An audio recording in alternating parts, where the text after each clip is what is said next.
उसी के दम पर मैं आपके सामने हूं और आप लोग यहाँ हैं। ये लोकतंत्र जिंदा कैसे रहेगा? और मैं कह रहा हूं कि धरना कौन सा अंतिम होगा? इसके लिए पूरे देश में 6,743 जातियों में बांटे हुए SC, ST, OBC के लोगों को एक मंच पे लाने का काम कर रहे हैं बड़े पैमाने पे, उसमें सफल भी हुए। और भारत में सबसे बड़ा संगठन जो राष्ट्रव्यापी संगठन है 650 जिलों में, वो हमारा वामसप संगठन है। उस लड़ाई में आप भी शामिल हो। इस देश की समस्याएं मात्र गुजारिश रहेगी, आप कोई इधर उधर जा रहे हो, टेंट आ रहा है, अभी तक हमारी ये लड़ाई खत्म नहीं हुई है। यूपी में आप सभी से निवेदन रहेगा, आप बैठे जाए नहीं, ये जगह नहीं है इसलिए जा रहे हैं। आप सभी से निवेदन रहेगा कि आप कहीं नहीं जाए, आप बैठे जहां भी आपको जगह मिले बैठे। टेंट की आपके अभी भी व्यवस्था की जा रही है, बहुत जल्द टेंट और लग जाएगा, आप सभी लोग बैठे। यूपी का बाबा बुलडोजर चलाता है, क्या पैगंबर को गालियां देने वाले के घर पे भी बुलडोजर चला है? पूछा? किसी को गोकसी के नाम पे मार दिया और जब पुलिस ने जांच की तो उसके फ्रिज में तो बकरे का मीट पाया गया। क्या उसके लिए किसी के ऊपर बुलडोजर चला है? चलेगा बुलडोजर? नहीं हिम्मत इस शासन में कि चलाए बुलडोजर। मोहम्मद साहब कोई नॉर्मल आदमी नहीं थे, टिप्पणी कर दी किसी के जूने रहेंगी और लोग न्याय की भीख मांग रहे हैं। आज वक्त है, यहां ज्यादा भाषण करने का समय नहीं है, हम लोग न्याय लेने के लिए आए। लेकिन मैं ये कह रहा हूं कि मोहम्मद साहब ने कहा था कि मजलूम में एक साथ हो जाओ।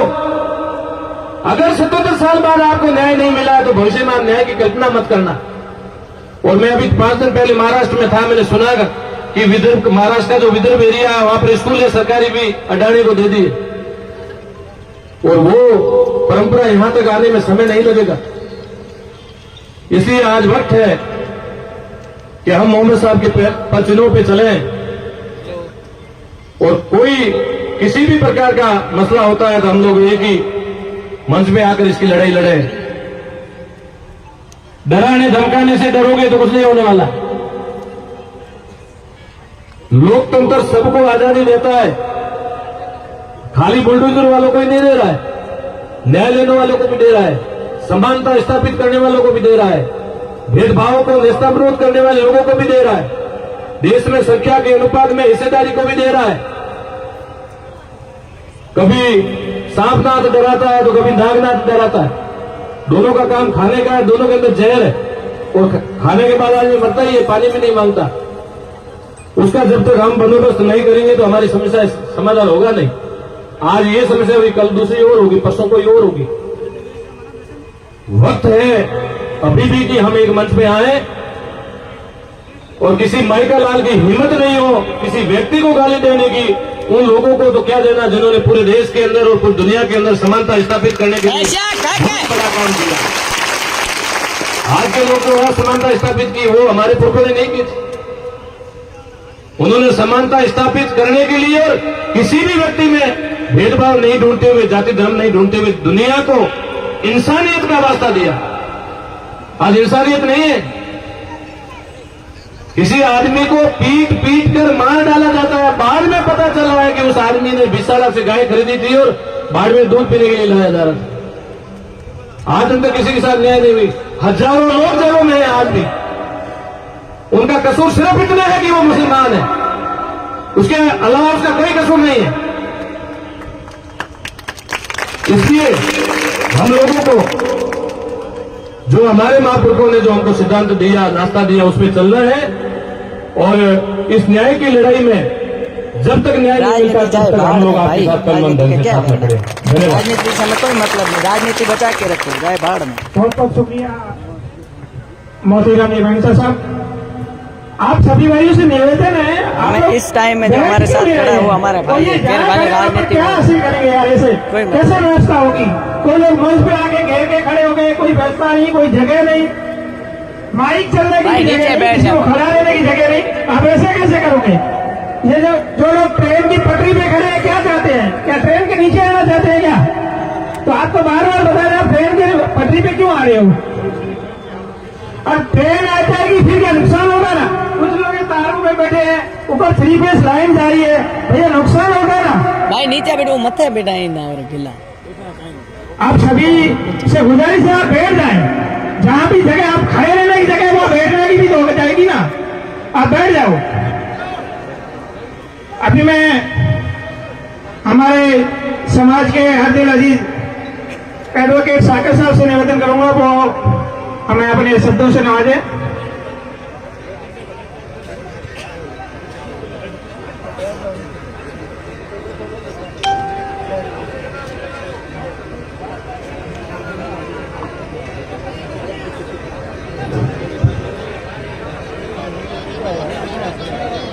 बिरादरान इस्लाम, अस्सलाम वालेकुम वरहमतुल्लाहि वबरकातुहू। सभी भाइयों को सलाम और फतेह आदाब। खान जी अभी यहीं थे, उम्मीद है राम उनसे हमें कुछ लेना देना है नहीं, आए तो आए नहीं। आज हम सबका यहाँ आना हमने उनके लिए नहीं रखी मीटिंग, कोई- हमने अपने मजहब के लिए रखी, अपने लिए रखी। फिर कोई आएगा हमें कि नहीं दावत आएगा। देके नहीं बुलाया गया है। हम यहाँ कोई तकरीर करने या कुछ भाषण देने के लिए यहाँ इकट्ठे नहीं हुए हैं। हम राजस्थान सरकार या भारत सरकार की योजनाओं को बताने और गिनाने के लिए यहाँ हाजिर नहीं हुए हैं।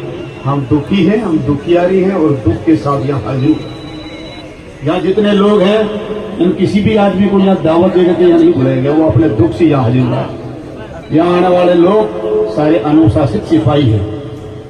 यहाँ आने वाले सभी लोग हमारे भारत के संविधान की रक्षा के खातिर, संविधान को बचाने के लिए और संविधान के सम्मान के खातिर यहाँ हाजिर हुए हैं। इस धूप के अंदर जो खड़े हैं वो ये बताना चाहते हैं कि हम संविधान की रक्षक हैं, संविधान की भक्षक नहीं है।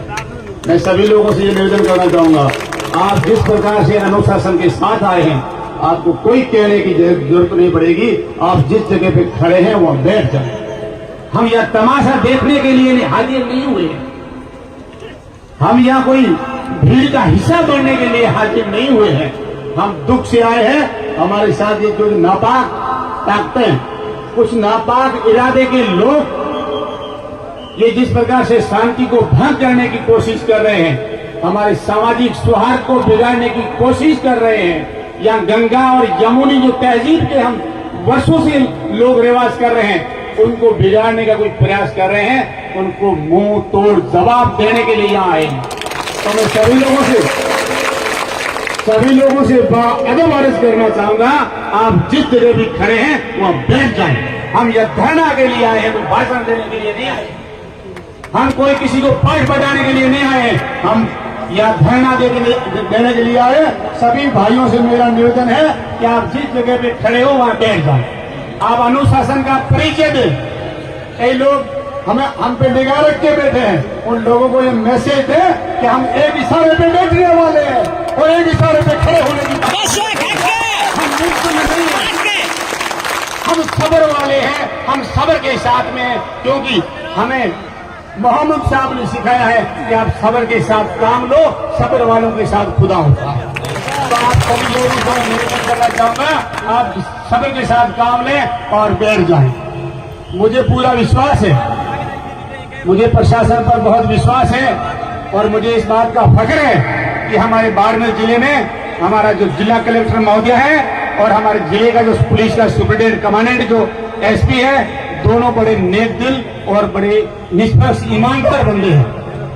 तो हमें जिला कलेक्टर महोदय पे और हमारे जो पुलिस के सुपरिटेंडेंट है नरेंद्र कुमार जी मीणा साहब, उनकी सोच, उनकी कार्यशैली पे बिल्कुल फख्र दिल से हमें विश्वास है कि प्रशासन चल करके हमें ये आश्वासन देगा कि हम बाड़मेर का सामाजिक स्वास्थ्य कभी भी किसी भी सूरत में बिगाड़ने नहीं देंगे। और मैं प्रशासन को भी ये निवेदन करना चाहूंगा कि अपराधी की कोई जाति नहीं होती है, अपराधी का कोई मजहब नहीं होता है।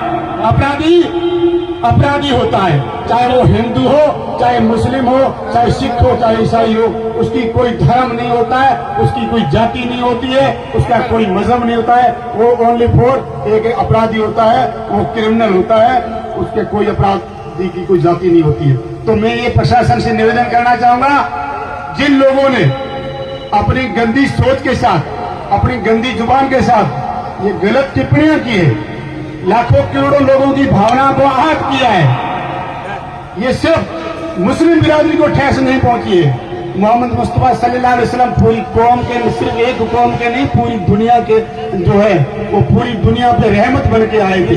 उन्होंने भाईचारे का संदेश दिया था, उन्होंने इंसानियत का संदेश दिया था, मानवता का संदेश दिया था।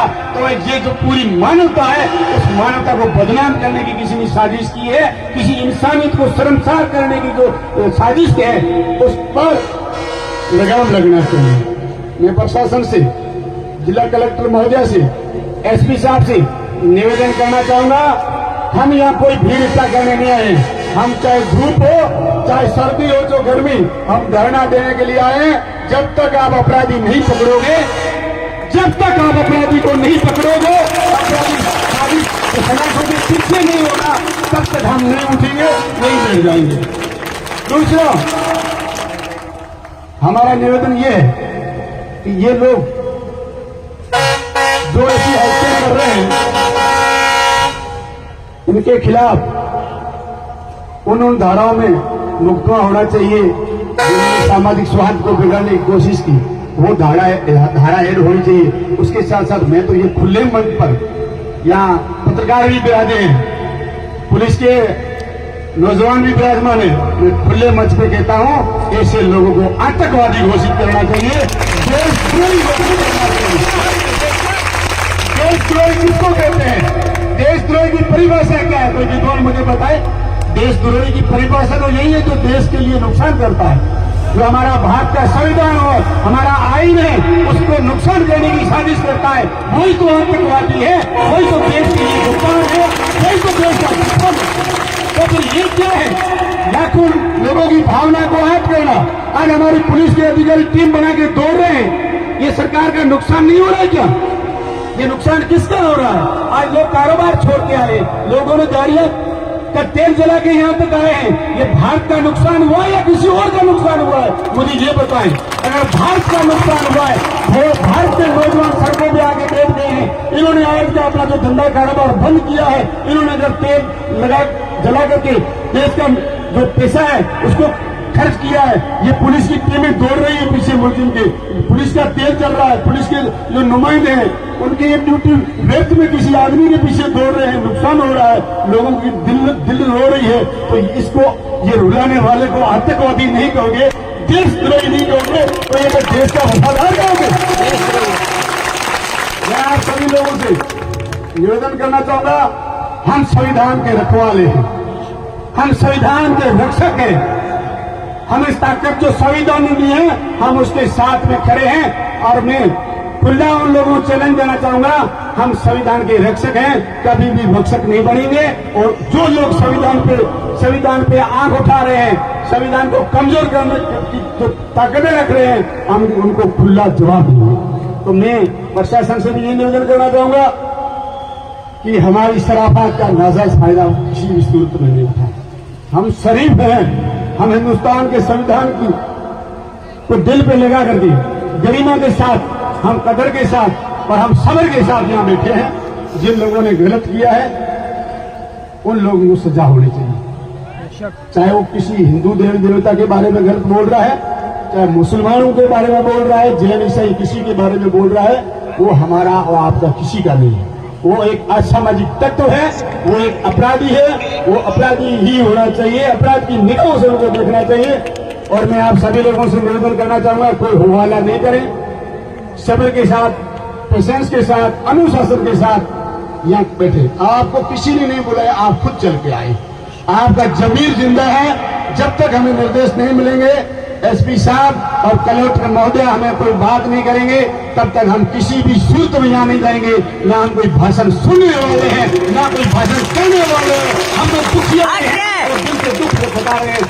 धन्यवाद। आप सभी लोग यहाँ आए, मैं आप सभी से आपका बच्चा होने के नाते, आपका भाई होने के नाते आपसे हाथाखड़ी करता हूँ कि आप सब्र के साथ यहाँ बिराजे। हमारे समाज के कुछ मुखिया लोग सिंधी मुस्लिम हॉस्टल में वहाँ बैठे हैं, मंत्रणा कर रहे हैं, वो लोग भी हमारे बीच में आएंगे, फिर हम प्रशासन के सामने ज्ञापन भी देंगे। ये आज का जो अपना लोग यहाँ सिर्फ इकट्ठा होना, ये सिर्फ मुसलमान नहीं है, हमारे साथ 36 कौमें तैयार है, 36 कौमें हमारे साथ दिल के साथ जुड़ी हुई है। हमारे को दुख हुआ, उनसे ज्यादा उन लोगों को दुख हुआ है, वो भी कह रहे हैं ये ऐसी घटनाएं बार बार नहीं होनी चाहिए। मेरे से पहले वक्ता फकीर साहब मोतीराम जी मेंढसा ने क्या कहा, ये धरना कब खत्म होगा, ये धरना कब अंतिम होगा, समझने की बात है।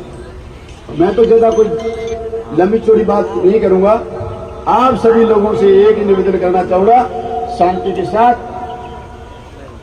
के साथ और मजबूती के साथ रहिए, अपनी जमीन को जिंदा रख के रहिए।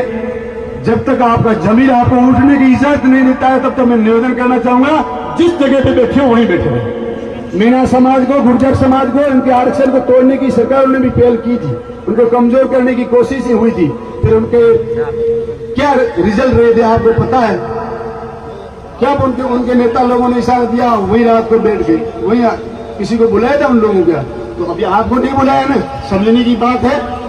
अक्लमंद को इशारा काफी है, जिस जगह पे है आपको खुदा और खुदा के रसूल का वास्ता है, वहीं बैठे रहें। जब तक अपनी बात नहीं होती है तब यही रहना है। शुक्रिया, मेहरबानी। बहुत बहुत वकील साहब, आप सभी लोग गुजारिश कर रहे हैं, आप बैठ जाओ। काफी लोग खड़े होकर आप कितनी देर खड़े रहोगे आप लोग? अगर हमें कुछ जो ऊपर लोग खड़े हैं, भाई लोगों ऊपर से तार जा रही है, किसी का नुकसान होगा, ये खुद ये भवन भी जर्जर है। आप मेहरबानी कर, समझदार बच्चे हो, आप यहां से हट जाओ प्लीज, मेहरबानी। अब मैं मौलाना कमालुद्दीन साहब से अर्ज करूंगा, वो समय का ध्यान रखें, थोड़ा मतलब 5 मिनट से ज्यादा नहीं लें, और भी काफी लोगों को बोलना है, तो आप 5 मिनट में अपनी जो हमारा मुख्य मुद्दा है उस पर ही बात करें, बाकी किसी चीज पे फोकस नहीं रखें। आप जो काफी लोग पटरी के बिल्कुल समीप खड़े हैं, क्या करना चाहते हैं? क्या ट्रेन के नीचे आना चाहते हैं क्या? इतने बच्चे हो, ट्रेन चल रही है, वहां पे 5 मिनट बिता रहे हो, ट्रेन आपको पूछेगी क्या कि नीचे डालो नहीं डालो आपको? प्रेस में भी लोग लगे हुए हैं, मेहरबानी करके उनसे गुजारिश करूंगा, आप लोग लोगों को गाइड करें। कुछ लोग ये माइक के बिल्कुल अंदर आ जाते हैं, तो माइक चलेगा कैसे? ये वाईफाई पे चलता है, इसके तो आप आगे आ जाओगे तो माइक कैसे चलेगा? अस्सलामु अलैकुम व रहमतुल्लाहि व बरकातुहू। अल्हम्दुलिल्लाह नहमदुहू व नसल्ली अला रसूलिहिल करीम। अऊज़ु बिल्लाहि मिनश शैतानिर रजीम। बिस्मिल्लाहिर रहमानिर रहीम। मौजूद सामईन, प्यारे भाई, घिसकता जाओ, आगे घिसकता जाओ, जगह स्पेस पड़ी तो लारा भीटा बेचता जा। मदीने के ताजदार के आशिकों, हर मजहब हर कम्युनिटी से ताल्लुक रखने वाले मेरे अजीज दोस्तों बुजुर्गों, अभी आपको बार बार समझाइश दी जा रही है, बस बोलने वाले बोलते हैं, समझना आपको है। जिस काम के लिए आप यहाँ तशरीफ लाए हो वही काम एक कठिन काम है, कोई आसान काम नहीं है। अब हमें यकीन है कि आप बिन बुलाए आए हो, तो किसी के कहने से पहले समाचार मिला कि बाड़मेर चलना है तो आप आ गए, तो अभी आपको मैसेज मिला है कि हमको धूप में बैठना है तो बैठना ही। जिस हस्ती के लिए तुम कोसों दूर अपना सफर करके आए हो मेरे भाइयों, उस हस्ती के लिए आपको ये तो सैकड़ों मील दूर एक सूरज उसकी तपिश में बैठना है। अगर यहाँ आग के अंगारे हो, बैठने का हुक्म हो, मुस्तफा जाने रहमत जिसको फरमाते आशिकाने मुस्तफा, तो उसी अंगारों में बैठ जाए इंशाअल्लाह। फरमाया कि याद रखना मेरे प्यारे साथियों, मेरे पक्के आशिक वो होंगे, मेरे पक्के मानने वाले वो होंगे। आप तो मुझे देख रहे हो, मुझे उठता देख रहे हो, बैठता देख रहे हो, जियारत कर रहे हो, सब कुछ है, लेकिन सालों सदियों बाद में इस जमीन पे पैदा होने वाले, मेरे कलमा पढ़ने वाले, मेरे आपसे भी ज्यादा आशिक होंगे, मेरे मुस्तफा आपके लिए बशारत देके गए। बेशक चाहिए आपको। कुछ लोग बोलते हैं कि इस्लाम तलवार से फैला है, हरगिज़ नहीं। जाके किताबों को पढ़ो, अगर इस्लाम की किताबें नहीं पढ़नी है तो दूसरे मजहब की जाके पढ़ो, उसमें भी मोहम्मद की तारीफ लिखी हुई है। नहीं मोहम्मद, मैं हिंदू मजहब का आदर करता हूं, उनकी किताबों का आदर करता हूं। हिंदू मजहब की किताबों में मेरे मुस्तफा के बारे में लिखा हुआ है कि मुस्तफा एक ऐसी हस्ती है जो ऐसा सबक देगा, एक अल्लाह की कोई इनका बताता है, वही मुस्तफा जाने रहमत है। बेशक हक है। जाके सिखों के मजहब से पूछिए, उनकी किताब में मुस्तफा की तारीफ लिखी हुई है। याद रखना, सारे मज़ाहिब के लोगों, हिंदू हो, सिख हो, ईसाई हो, जितना भड़काना है भड़का लो। किसी मजहब के खिलाफ मुसलमान ईमान वाला आवाज नहीं निकालेगा, बरहक। क्योंकि हमारे मुस्तफा ने 1400 साल पहले हमको बताया है कि किसी मजहब के खिलाफ, किसी बुजुर्ग के खिलाफ, किसी समाज के बड़े के खिलाफ आपको जबान नहीं खोलनी है। मैं मोहम्मद आपको वसीयत करके जा रहा हूं। बेशक रखना, हक है। ये काठी पैंट पहनने वाले हर समाज में बैठे हैं, ये डॉन कहने वाले हर समाज में बैठे हैं, सिर्फ उनमें नहीं, लेकिन मदरसों और मस्जिदों से, पीरों और बुजुर्गों से, हमारे नेताओं से सुबह शाम ये उनको पैगाम दिया जाता है, बेटा रिज़्क़ हलाल कमाना, अल्लाह की मखलूक को अपनी आंख से, अपने कानों से, अपने हाथ से, अपने पांव से तकलीफ मत देना।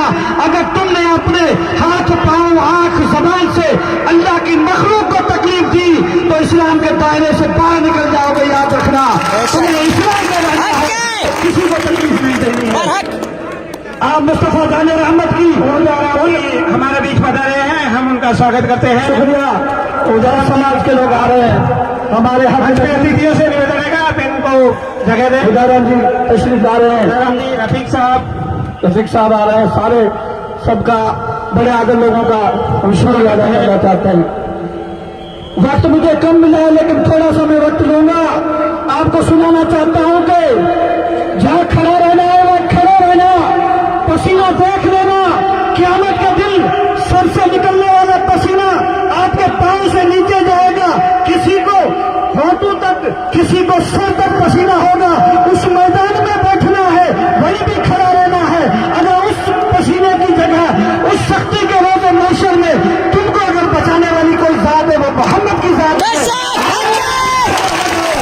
उस मोहम्मद को ये खड़ा होगा, बेशक। जिस मोहम्मद को बिन देखे हमने कलमा पढ़ा है, उस मोहम्मद ने ये बताया, ए मेरे मानने वालों, अल्लाह एक है, इंशाल्लाह बरहक।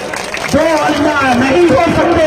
क्योंकि अगर एक मुल्क में दो बादशाह होंगे तो मुल्क बर्बाद हो जाएगा, तो इस संसार में अगर दो खुदा होंगे तो ये संसार बर्बाद हो जाएगा।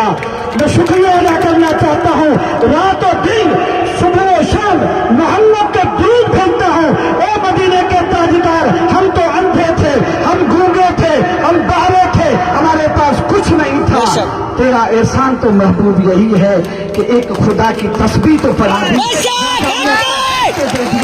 ला इलाहा इल्लल्लाह तो बताया। बरहक। मदीने के ताजदार, हम तेरे लिए जंगल में जाने के लिए तैयार हैं। बरहक। अगर इस जगह पे, गलियों में, महलों में, बाजारों में हमारे लिए, करने वालों के लिए जगह नहीं है, तो हमारे बादशाह सुन ले, हमें छोड़ो, हम जंगल में जाने के लिए तैयार हैं। हक है। हमारे ऊपर, हमारे इस जिस्म के ऊपर, हमारी इस जान के ऊपर, हमारे इस बदन के ऊपर पिछले 10 साल से वार किए जा रहे हैं, लेकिन मेरे मुल्क के बादशाह, हमने कभी आह नहीं निकाली। भले जुल्म होने तो बर्दाश्त कर लेंगे, लेकिन चंद दिनों के बाद में बदन के अंदर एक छोटी सी चीज रही है, वो हमारा दिल है। वो मोहम्मद की मोहब्बत इस दिल में है, उस दिल के ऊपर वार किया जा रहा है। ए मेरे मुल्क के बादशाहों, उस दिल की हमारी रखवाली कर दो। आप मेहरबानी करके दिल के ऊपर वार मत कराइए, बाकी सब बर्दाश्त कर लेंगे। हम किसी को शिकवा नहीं करेंगे, गिला भी नहीं करेंगे।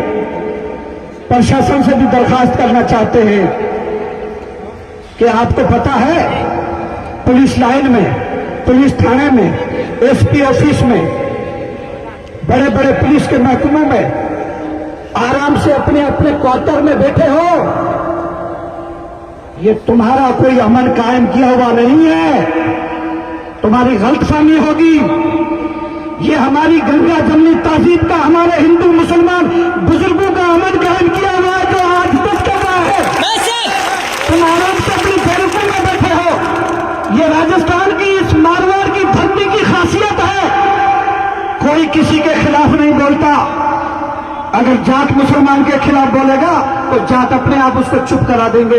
अगर राजपूत मुसलमान के खिलाफ बोलेगा, राजपूत अपने आप उसको चुप करा देंगे। अगर मेघवाल मुसलमान के खिलाफ बोलेगा, मेघवाल उसको चुप कराते हैं। आज तो खूबी इस चीज की है, इस मंच पे हिंदू मुसलमान मौजूद इसलिए है कि सबको दर्द लगा है कि हम चुपचाप आराम से अल्लाहू अल्लाहू अल्लाहू का जिक्र कर रहे थे, अपने खुदा से लय लगाए में हमें क्यों आप डिस्टर्ब कर रहे हो। मैं प्रशासन से यही गुजारिश करना चाहता हूं कि ये जो हम इकट्ठे हुए हैं, ये भी आप और हम सब के लिए शर्मिंदगी की बात है। अगर उसी बच्चे को आप कहीं से पकड़ लेते तो यहां तक आने का हमें जरूरत ही नहीं पड़ती। मगर इस बिन बुलाए लोगों का आना देखकर, चुप रहना देख करके आज मेहरबानी करके समझ जाइए, अपनी अपनी ड्यूटी पे रहिए। मैं जिला कलेक्टर महोदय से भी गुजारिश करना चाहता हूं कि हम सुना है हमने कि बाड़मेर की गली गली में, रोड रोड पे जितना कचरा है उसको हटा करके कहीं खड्डे में डाल रही हो, तो मेहरबानी करके जिसके दिलो दिमाग में कचरा है उनको भी आप, यही हमारी मांग है।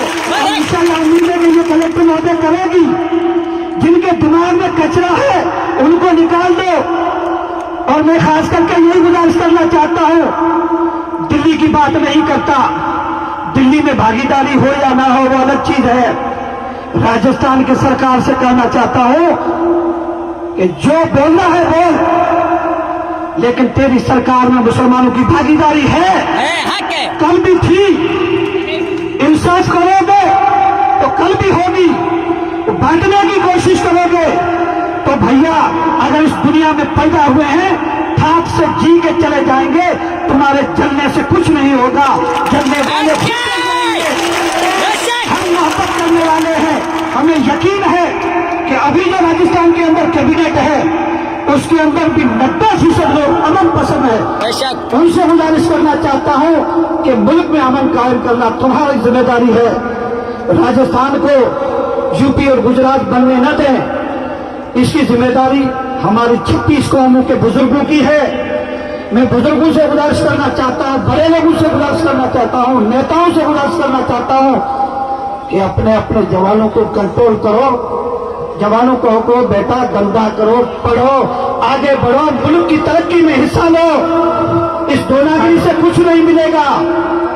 अगर इस बात को कंट्रोल नहीं किया गया तो फिर फैसला इसी जाजम पे, जैसे वकील साहब ने कहा है, अब उठ के जाने वाले नहीं हैं, यहीं बैठेंगे, जब न्याय मिलेगा तब उठ के चले जाएंगे। और नौजवानों, अब आपको यहाँ पर खड़ा रहने के लिए बोला जाए या बार बार कुछ कहा जाए, बर्दाश्त करना है, खड़े रहना है, चुपचाप खड़े रहना है। हमारा असल मकसद यही है कि हम मुस्तफा के लिए आए हैं और मुस्तफा के लिए खड़े रहेंगे, बैठे रहेंगे। एक में थोड़ी सी बात है आपको, एक मैं बता दें कि इस्लाम तलवार से फैला है। ये जो पटरी पे लोग बैठे हैं, मेहरबानी चाहूंगा, अगर इसकी कानूनी कार्रवाई नहीं हो सकती है, रेलवे द्वारा इतना दी गई है, पटरी पे जो भी हमारे बंधु खड़े हैं वो नीचे आ जाए, फिर किसी का चालान कटेगा या कोई कार्रवाई होगी, मेहरबानी है पटरी से नीचे आ जाए। और एक गुजारिश है, अगर कोई बिना मोजिज लोगों में कोई भी हमारा भाई पत्रकारों से रूबरू नहीं हो, कोई बाइक नहीं दे। और पत्रकारों से भी निवेदन आएगा, आप जो भी हमारे मेन मोजिज लोग हैं उन्हीं की कोई बाइक ले, अन्यथा बिना किसी दूसरे किसी की बाइक नहीं ले, किसी से भी अनऑथराइज लोग से किसी से भी आप बाइक नहीं लें, बड़ी मेहरबानी की। और कोई देवे भी नहीं। मैं एक थोड़ी सी बात बताऊंगा, ये बताते हैं इस्लाम तलवार से फैला है, नहीं, हरगिज नहीं। मैं हजरत बिलाल के ईमान लाने का एक वाक्य बताऊं आपको, नौजवानों को बताना चाहता हूं। हजरत बिलाल का जो आका था उसमें बिलाल को बुखार आया हुआ था, एक 10 किलो 5 किलो का अनाज दिया और जाड़े की मौसम में बाहर रख करके अनाज खुले में रख के कहा, बिलाल सुबह तक इस सबको पीस लेना है। बिलाल को एक तो बुखार है, दूसरा 10 किलो तक आटा पीसना, इतनी शक्ति में कैसे आहे भर रहा था। इतने में कोई आता पूछ के चला जाता, किसी ने मदद नहीं की।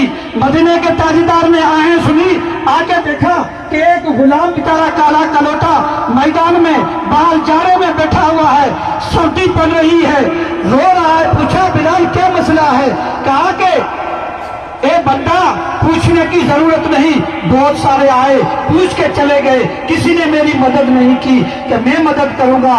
नहीं, ऐसा तो बहुत सारे लोगों ने वादा किया कि मैं आपकी मदद करने के लिए तैयार हूं। हजरत बिलाल ने इतने में हुजूर घर पे जाते हैं, खजूरें गर्म करते हैं, दूध ले आते हैं, रजाई घर से ले आते हैं, बिलाल को रजाई के अंदर सुलाते हैं, नीचे सो जा। हुजूर सल्लल्लाहु अलैहि वसल्लम खजूरें खिला करके बिलाल को सुला देते हैं, खुद धरती पूरी रात पीसते हैं, 10 किलो आटा पीसते हैं, 3 दिन पीसा, 3 दिन आटा पीसते और बिलाल को सुला देते। उसके बाद में जब जाने लगे, कहा नाम क्या है? कि नाम मेरा मोहम्मद है। कि फिर कुछ न कुछ मुझे अगर इस शक्ति से छुड़ाया है, मेरी मदद की है, रास्ता बता के जा। कि बिलाल, रास्ता यही है कि अल्लाह एक है, उसको राजी कर दे, सारा संसार आपसे राजी हो जाएगा। तब जाके लोग इस्लाम लाए हैं। खाली तलवारों की बात झूठी है। जिन्होंने तलवारों से इस्लाम और हुकूमत करने की उनकी कब्रों पर कोई जाता नहीं है। आपने दिल्ली में हर जगह देखी होगी, लेकिन अजमेर में जाओ, गरीब नवाज की कब्र पे मेला लगा हुआ है, हुआ है। तो मैं जहां मारवाड़ के थार के हिंदू मुसलमानों से गुजारिश करना चाहता हूं कि मोहब्बतों को कायम रखो, हमेशा हमेशा आराम से रहेंगे। अगर नफरत एक बार फैल गई तो फिर कंट्रोल मामला नहीं होगा।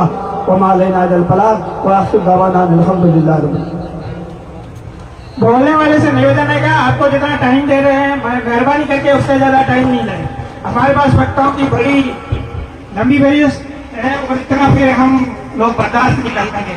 ये जो लोग पार्क की लाइन पे बैठे हुए हैं, बराए मेहरबानी ऊपर से 3 फेस लाइन जा रही है दोस्तों, 3 फेस लाइन जा रही है और पास में पेड़ खड़े हैं, हरे भरे पेड़ की अगर हवा से पत्ती भी हिल गई, आप सोच रहे हो हम तार पे नहीं लगाएंगे, आप तार पे हाथ नहीं लगाओगे, लेकिन पास में जो पेड़ है उसकी अगर पत्ती लग गई, आप पेड़ से टच हो तो भी आपको करंट मारेगा। मेहरबानी होगी, हाथ जोड़ के गुजारिश है, आप इस लाइन से हट जाए और पटरी पे जो भी लोग हैं वो भी हटाए। ये कुछ गाड़ियां खड़ी हुई है, एक 20 से 15, 4008, एक 0453, एक 4511। ये गाड़ी है बिल्कुल साइड में नहीं खड़ी है, रोड पे खड़ी है। इन गाड़ियों को जल्दी से जल्दी हटाएं। पानी की जो व्यवस्था संभाले, पानी के कैंपर की व्यवस्था संभाले, उनसे मेहरबानी होगी पानी मंगाएं, जल्दी से जल्दी मंगाएं। अब मैं हमारे यहाँ बीच में मेहमान उदाराम जी से निवेदन करूंगा वो 5 मिनट के लिए अपना वक्त दें।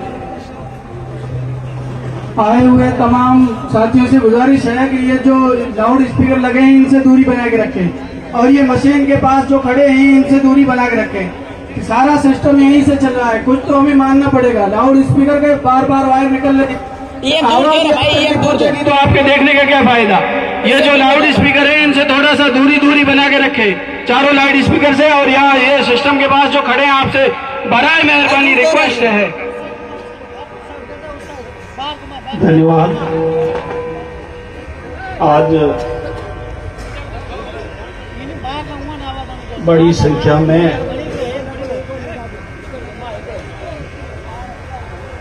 जो इस बाड़मेर जिले का और इस राजस्थान का भाईचारा और आपसी जो समन्वय है उसको बिगाड़ने के लिए सोशल मीडिया पर की गई जो टिप्पणी है हमारे महापुरुषों के बारे में, वो हमारे सामान्य मुस्लिम समुदाय के धर्मगुरुओं के अल्लाह के खिलाफ या मोहम्मद साहब के खिलाफ जो टिप्पणी की गई है, उस टिप्पणी को मैंने पढ़ा है और मैं उस टिप्पणी की कड़े शब्दों में निंदा करता हूं। और ऐसी टिप्पणियों का हमारे इस समाज में, हमारे इस देश में और आपसी भाईचारे को बिगाड़ने का जो काम किया जा रहा है, उसके लिए हमारा जो भारत का संविधान है वो हमें किसी भी प्रकार की इजाजत नहीं देता है। अगर कोई ऐसा करता है तो उसके खिलाफ भारतीय संविधान की विभिन्न धाराओं के अंतर्गत कार्रवाई होनी चाहिए थी। जो हमारे बाड़मेर जिले के पुलिस प्रशासन ने,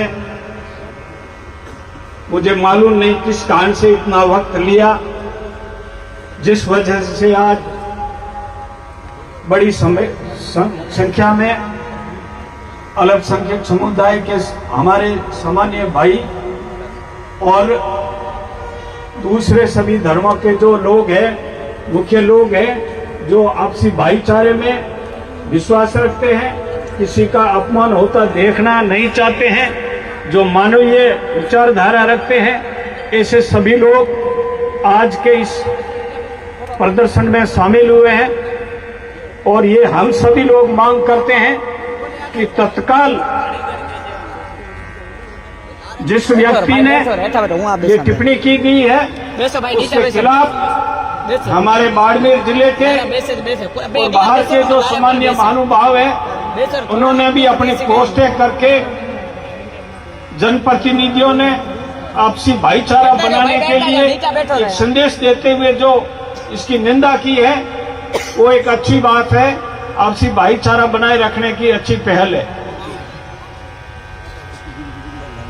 यहाँ पर जितने लोग आए हैं, कुछ लोग शायद कहीं चले गए होंगे, उन सभी लोगों की भावनाओं को ध्यान में रखते हुए मैं ज्यादा कोई भाषण नहीं देना चाहता। यहाँ मैं इतना ही कहना चाहता हूं कि प्रशासन जितना जल्दी हो सके त्वरित कार्रवाई करते हुए जिस व्यक्ति ने जितना कानून को बिगाड़ने का, आपसी भाईचारा बिगाड़ने का जो अपराध किया है, उसको अपराध जो बनता है उसके ऊपर धारा है, उसके तहत उसको तत्काल गिरफ्तार करके इस पूरे समुदाय की जो मांग है, इनकी भावनाओं को शांत करने का पुलिस और प्रशासन तत्काल कार्य करे।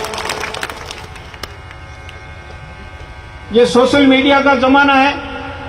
मैं तमाम जो हमारे इस जिले के सभी समुदायों के, जाति धर्म के लोगों से और विशेष करके युवाओं से जो ज्यादा सोशल मीडिया पर दिन रात लगे हुए हैं, उनसे निवेदन करना चाहता हूं कि हमारा जो भारत का संविधान है, ये संविधान धर्मनिरपेक्ष संविधान है। इसमें किसी भी जाति वर्ग समुदाय के व्यक्ति को अपनी धर्म के हिसाब से उसकी इबादत पूजा पाठ करने का अधिकार है। हमें किसी भी वर्ग जाति धर्म या किसी महापुरुषों के बारे में हमारा संविधान उनकी खिलाफ में कोई अनैतिक टिप्पणी करने का अधिकार नहीं देता है। हम लोगों को अगर कोई हमारे सामने पत्थर मारता है तो उसको पत्थर से जवाब नहीं दिया जाना चाहिए, उसको कानून के दायरे में दिया जाना चाहिए।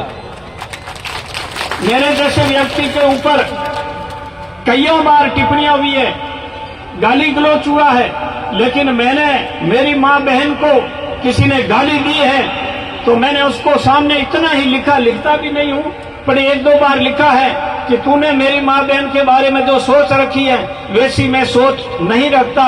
जितनी मेरी मां और बहन का मैं इज्जत करता हूं उतनी ही तुम्हारी मां और बहन की मैं इज्जत करता हूं। ये भाव हमारे अंदर होने चाहिए। इस विचारधारा को किसी ने लिखा है कि डॉन हूं। अरे भैया, डॉन को इस चार शब्द इस सोशल मीडिया पर लिखने से डॉन नहीं कहे जाते हैं।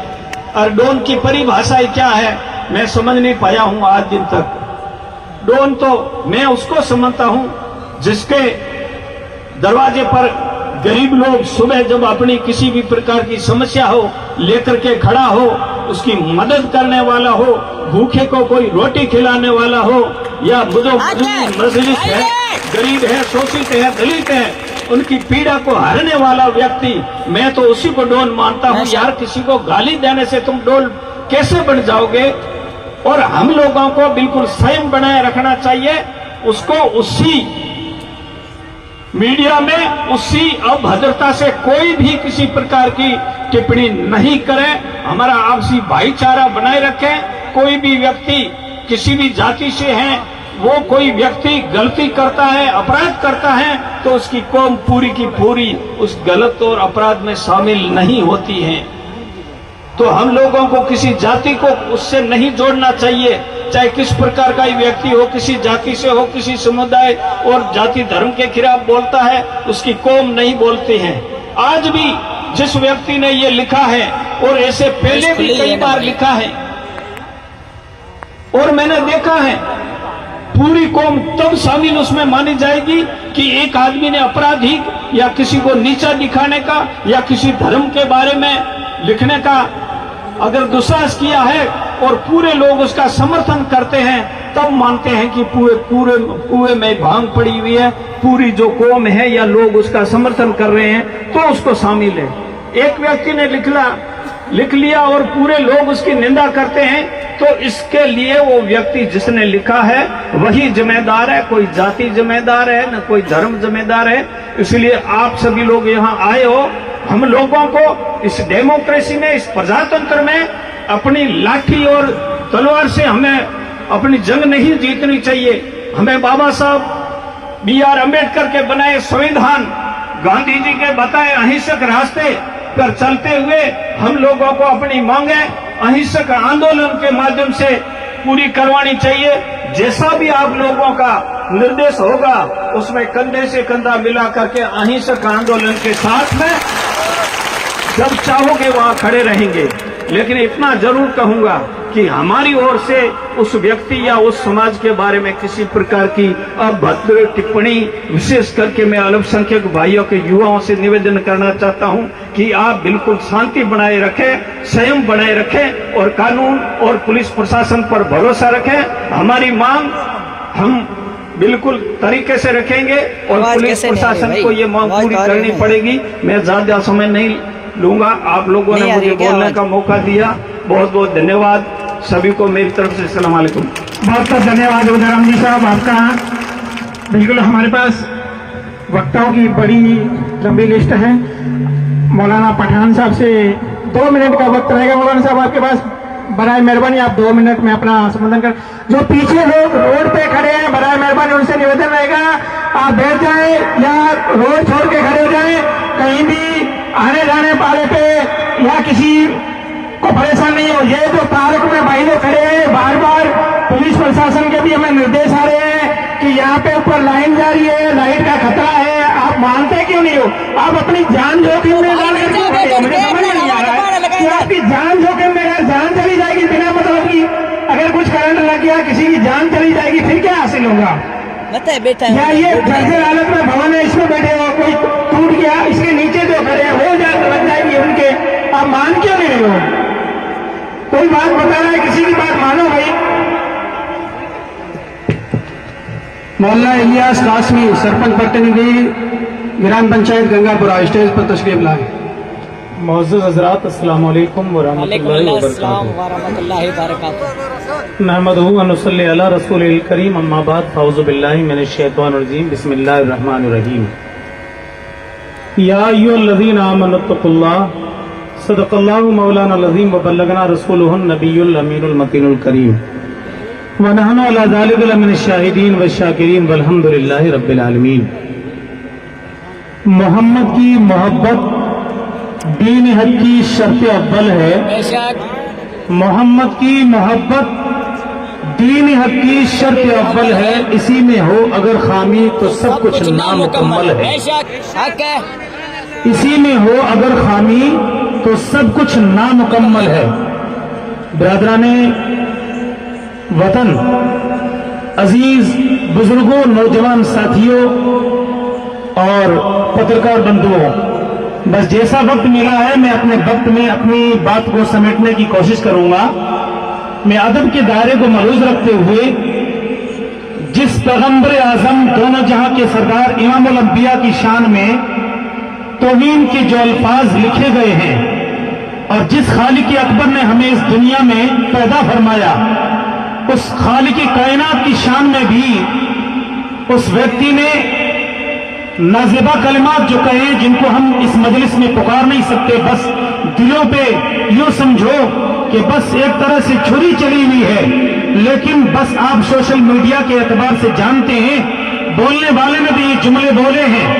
मगर मैं कहना चाहता हूं, जिस पैगंबर आजम की शान और सीरत उसके दरबार में अगर अपना आया तो भी मेरे आका ने जगह दी है, जिनको रहमतुल आलमीन पैगंबर आजम के लफ्ज से कुरान में रब ने इरशाद फरमाया, वमा अरसलनाका इल्ला रहमतुल आलमीन, ऐ महबूब हमने आपको नहीं भेजा मगर सारे जहान के लिए रहमत बना करके भेजा। मैं अपने मुसलमान भाइयों से और मेरे वतन के हिंदू गैर मुस्लिम भाइयों से ये निवेदन करना चाहता हूं, बताना चाहता हूं कुरान का मैसेज, कि कुरान में ये कहीं नहीं लिखा है कि मेरे पैगंबर आजम ने ऐसी कोई तालीम दी हो जो तालीम आपस में हम भाइयों को बिखेरने का काम करती हो, बल्कि कुरान ने तो ये मैसेज दिया है कि मुसलमान अगर आपका भाई है, आपके पड़ोस में मेरे पैगंबर आजम ने बताया, फरमाया कि अगर हिंदू भाई भी है तो तुम जो खाना पकाते हो उस खाने में थोड़ा पानी सब्जी में ज्यादा डाला करें। अगर तुम्हारे पड़ोस में अगर कोई गैर भाई भूखा सो रहा है तो तुम्हारा हक बनता है कि उसे भी कुछ खिलाया जाए। आजम की तालीम है, लेकिन उनकी शान के खिलाफ आए दिन न जाने किस किस तरीके से जहर को उगलते हुए लोग अपने आप को बिल्कुल रोशन करने के लिए, अपने आप को बुलंदी पे दिखाने के लिए ऐसा काम करना चाहते हैं। लेकिन मैं प्रशासन से, कलेक्टर महोदय से और तमाम अधिकारियों से निवेदन करना चाहता हूं और सोशल मीडिया पर पत्रकार बंधुओं से ये मैसेज इन तमाम के रूबरू देना चाहता हूं कि रोशन होने के लिए हमें अपनी जाजम पर बैठ करके हमें ऐसा सबक पढ़ना होगा जो सबक हमारे दिलों में मोहब्बत पैदा करे।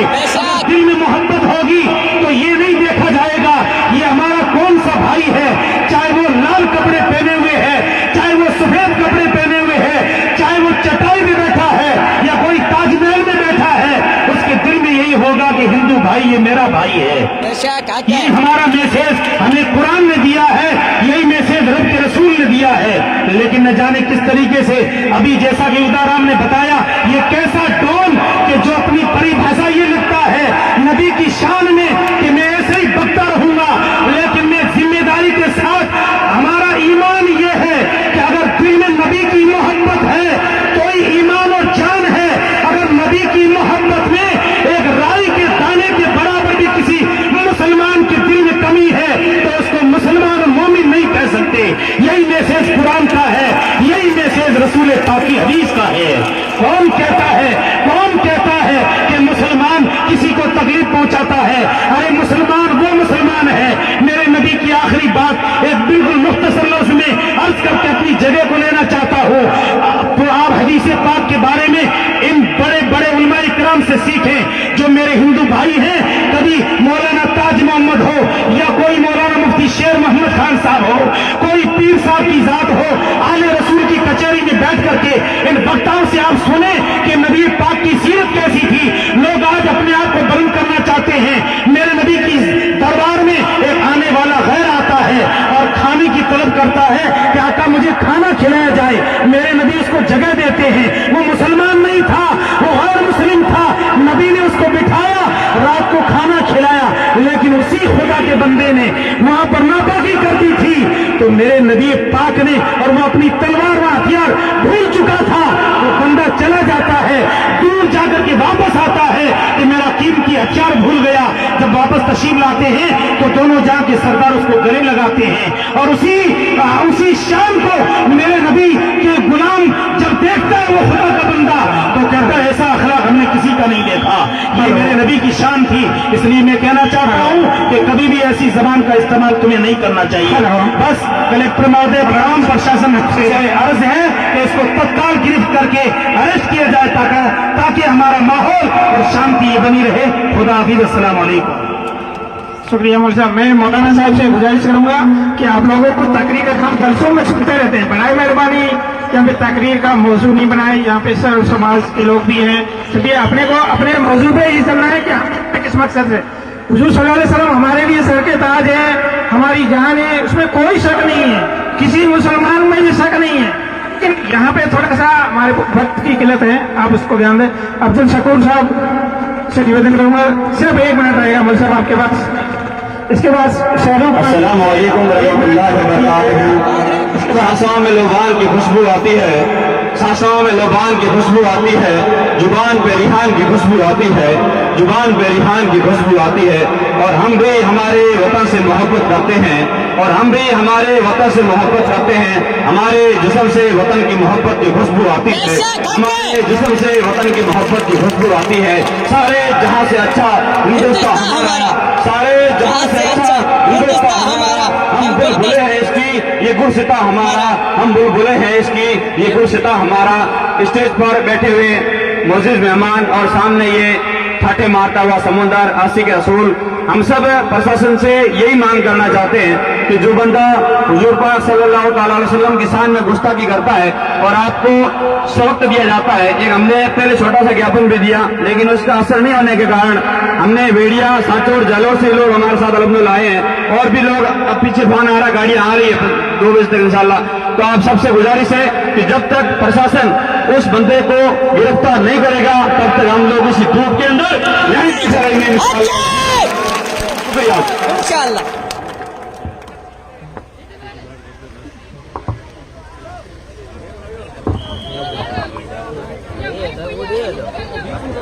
देख रहे हैं पानी की बहुत किल्लत है, पानी की व्यवस्था देख रहे हैं, उनसे निवेदन है कि पानी की जल्दी सप्लाई कराएं, पानी की।